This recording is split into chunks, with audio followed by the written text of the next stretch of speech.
तो गाइस फटाफट सीख लेते हैं चैप्टर 11 एल्जेब्रिक एक्सप्रेशंस। सो एल्जेब्रिक एक्सप्रेशंस में देखिए कुछ भी ज़्यादा आपको प्रॉब्लमेटिक नहीं होता, ये बहुत ही आसान चैप्टर है। एंड गाइस सबसे पहले तो एक कॉन्सेप्ट आप समझ लीजिए कि कभी भी किसी भी चैप्टर को अगर आप किसी को बताएं तो जो सबसे मुश्किल चैप्टर हो उसे इस तरीके से बोलना कि ये चैप्टर बहुत ज़्यादा आसान है। और वैसे ही वाला चैप्टर सही में आसान है, मैं मस्ती नहीं कर रहा, मैं तो आपको सिर्फ ऐसी चीज़ बता रहा था।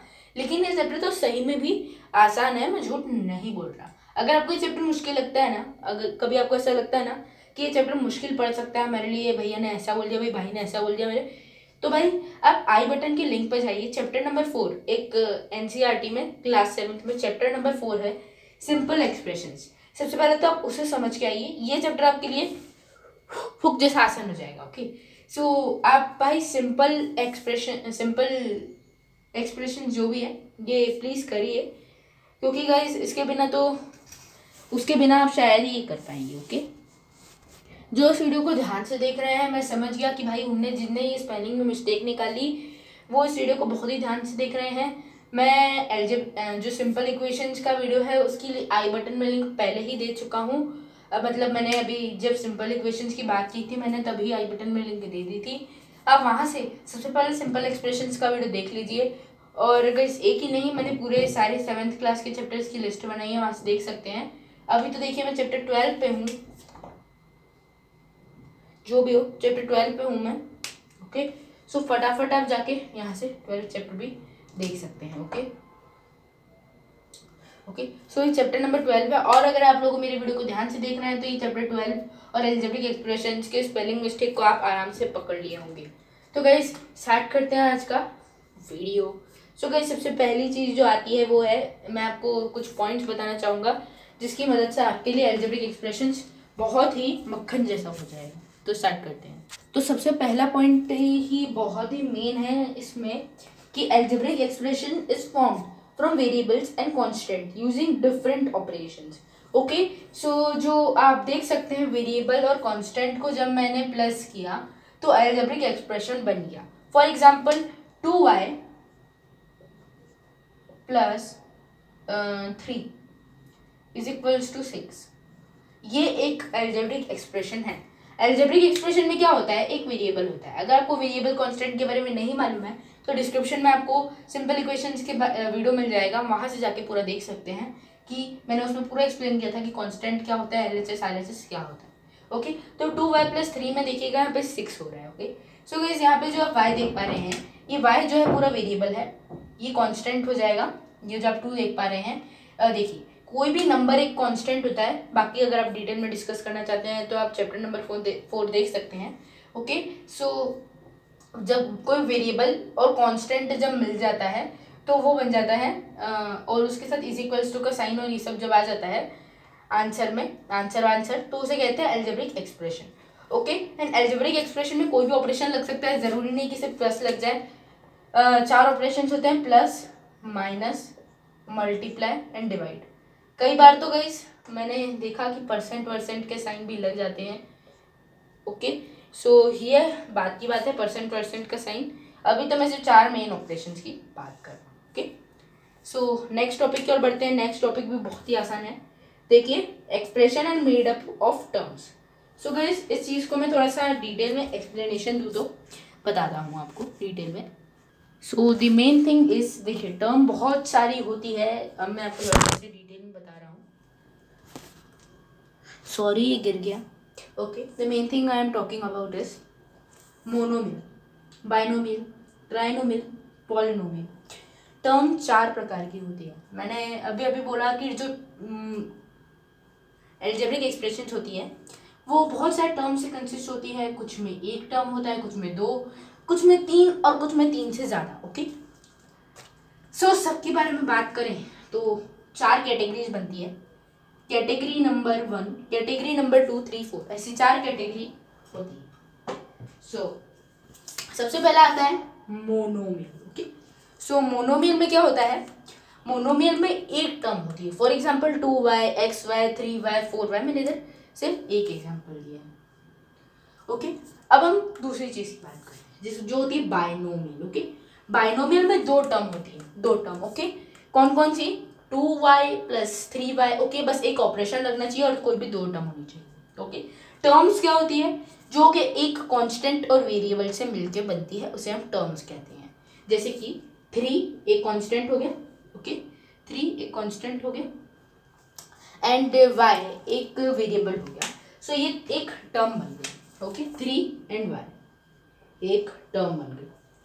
सो अब मैं और की बात करता हूँ, ट्राइनोमियल, जिसमें 3 टर्म्स होती हैं, ओके, जिसमें 3 टर्म्स होती हैं। अब हम बात करते हैं पोलिनोमियल की, जिसमें 3 से ज़्यादा टर्म्स होती है। A term is the product of factors may be numerical as well as algebraic और लिटरल, ओके। मीन्स टर्म जो होती है वो फैक्टर्स होते हैं ना, जैसे ये देखिए, मैं आपको एक सबसे पहले फैक्टर ट्री बनाना सिखाता हूँ, जो कि मैं ऐसे रन नहीं करूँगा, बस एक बार फैक्टर ट्री बनाना सिखाऊंगा। देखिए थोड़ा सा गुजर हो जाएगा, मतलब थोड़ा सा मिल जाएगा एक दूसरे में सब, इसलिए आप थोड़ा सा नीचे साइड देखिए। 2y, okay, plus x, okay, 2y plus x, यहाँ पे 2 टर्म है, ओके, एक 2y और एक x। अभी देखिए मैं इधर एक फैक्टर ट्री बनाता हूं, देखिए एक टर्म तो 2y है, एक टर्म z है, 2y में भी 2 है, y है, z में z ही, तो 2y एंड z इस 2y प्लस z के फैक्टर्स है, ओके। थोड़ा सा समझे तो ये देखिए, सो मैंने थोड़ा सा अनजूम करके आपको बताया, सो यही फैक्टर्स होते हैं, ओके। सो अभी हमने फैक्टर्स समझ लिए कि वो 4 टाइप के होते हैं, मोनोमियल। एक बार मैं आपको रीड करके बताता हूँ कुछ टॉपिक्स, जिससे क्या है आपको एक चीज़ क्लियर हो जाए, okay. So term is the product of factors may be numerical as well as algebraic, okay. अब मैं आपको दूसरी चीज़ बताता हूँ, coefficient is the numerical factor in a term, okay. So मैं इस चीज़ को थोड़ा सा डिटेल में अगर डिस्कस करूँ तो कोएफिशिएंट जो है वो न्यूमेरिकल फैक्टर होता है एक टर्म में, ओके। सो बताते हैं, सपोज करें एक टर्म है 2y, ओके, क्या है 2y। सो इस 2y में एक चीज नोटिस करेंगे आप, मैं थोड़ा बड़ा करता हूं, एक देखिए इस एक टर्म में 2y, ओके, इस एक टर्म में एक 2 है और एक y है, ओके। अब इसमें जो भी नंबर होगा, जैसे कि यहाँ पे 2 है, सो इसे हम कहेंगे न्यूमेरिकल कोएफिशिएंट, या आप सिर्फ कोएफिशिएंट भी बोल सकते हैं, कोएफिशिएंट, ओके, कोएफिशिएंट वर्ड अपने माइंड में फ्रेम कर लीजिए, कोएफिशिएंट, ओके। सो आप कोई भी वेक्टर ले लीजिए, मतलब कोई भी एक टर्म ले लीजिए, जैसे 2xy ले सकते हैं आप, जैसे कि मैं लेता हूँ 2xy। सो इसमें देखिए यहाँ पे 2 लिखा है, तो यहाँ पे ये 2 इसका कोएफिशिएंट हो जाएगा, ओके। सो इसको हमने डिस्कस कर लिया। अभी मैं आपको बताऊंगा कि कोई अगर सिंगल वेरिएबल टर्म हो, जैसे कि x, सो इसमें क्या होगा हमारा कोएफिशिएंट। तो देखिए सबसे पहले तो आपको ये एक्सप्लेन करूंगा कि जो 2x हो गया, इसमें देखिए इसका फॉर्मेशन किससे होगा, 2 × x। अगर आपने मेरी सिंपल इक्वेशन की वीडियो देखी होगी तो आपको ये आई क्या होगा, 2 × x, 2x, ओके। इंटू का साइन होता है जब कोई साइन नहीं होता, ओके। सो यहाँ पे x मतलब भी x होगा, x का मतलब होगा 1 × x, ओके, थोड़ा सा प्रॉब्लम हुई। सो x का मतलब भी होगा 1 × x, ओके। सो ये जो 1 × x होगा,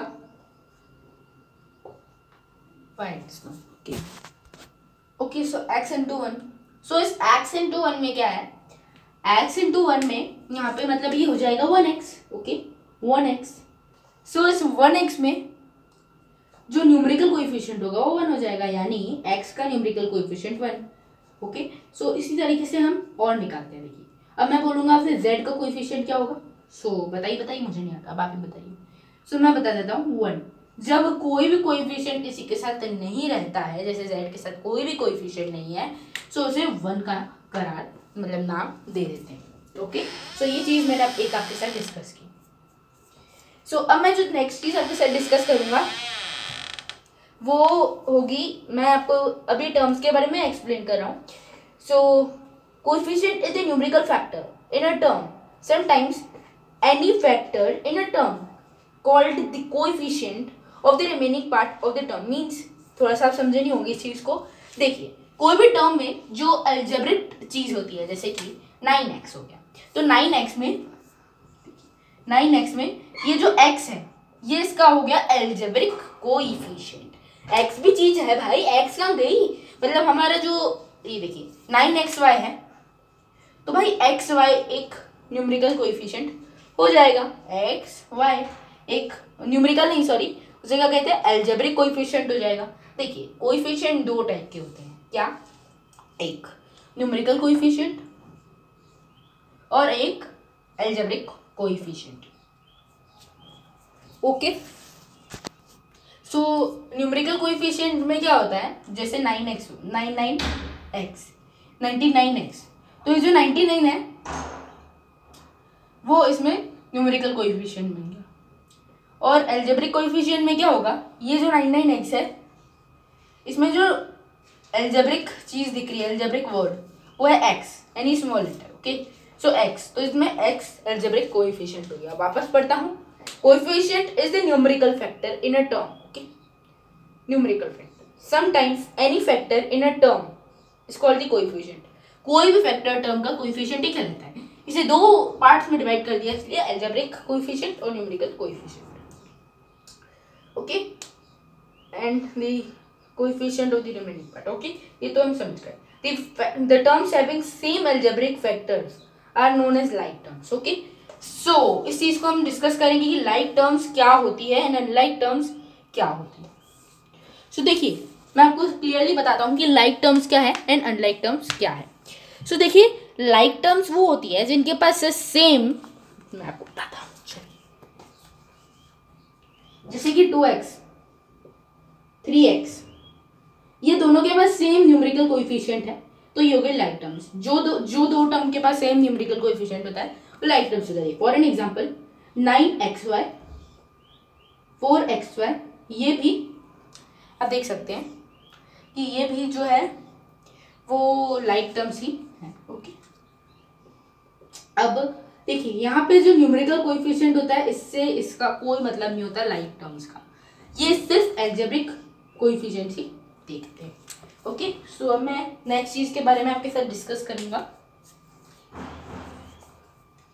सो नेक्स्ट चीज है the terms having the same algebraic factor, मतलब the terms having the different algebraic factors are called unlike terms. Unlike terms कहलाती है.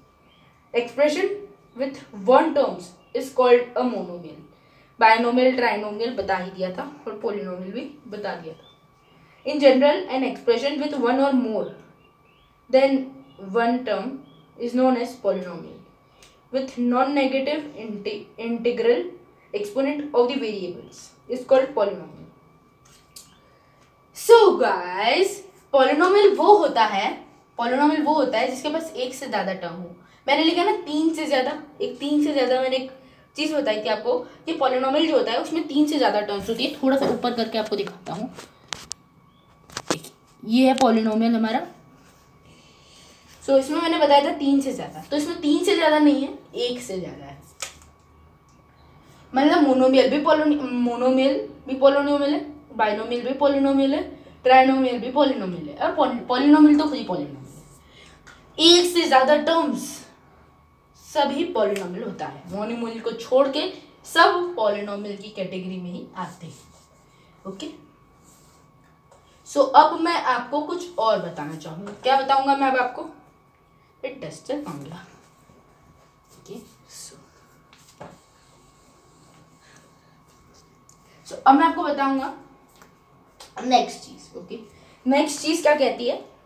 देखिए, expression with 3 unlike terms is called trinomial. Okay, unlike terms.